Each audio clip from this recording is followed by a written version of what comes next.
കടുത്ത വേനൽ ചൂടിലും സംസ്ഥാനത്ത് തെരഞ്ഞെടുപ്പ് പ്രചാരണം തിളയ്ക്കുന്നു.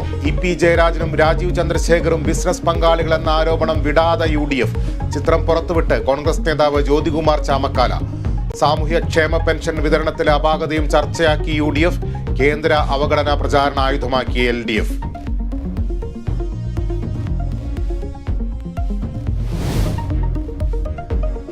കോഴിക്കോട് മെഡിക്കൽ കോളേജിലെ മരുന്ന് പ്രതിസന്ധിക്ക് പരിഹാരമായില്ല.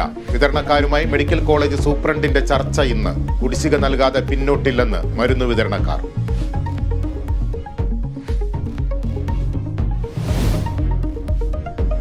കേരള സർവകലാശാല കലോത്സവത്തിലെ വിധികർത്താവ് PN ഷാജിയുടെ മരണത്തിൽ ഗവർണറുടെ ഇടപെടൽ. സർവകലാശാല VC-യോട് വിശദീകരണം തേടിയേക്കും.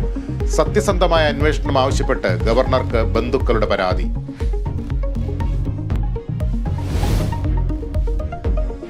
പുതുവൈപ്പിൻ IOC പ്ലാന്റിനെതിരെ സമരം ചെയ്തവർ നിയമക്കുരുക്കിൽ തുടരുന്നു. കോടതി കയറിയിറങ്ങി 90 കഴിഞ്ഞവരും. കേസുകൾ അവസാനിപ്പിക്കണമെന്നാവശ്യം.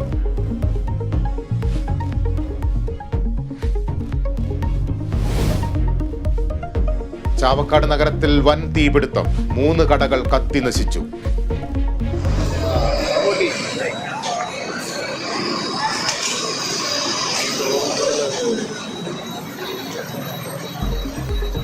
പുലർച്ചെ 2 മണിയോടെ ഉണ്ടായ തീപിടുത്തത്തിന്റെ കാരണം വ്യക്തമല്ല.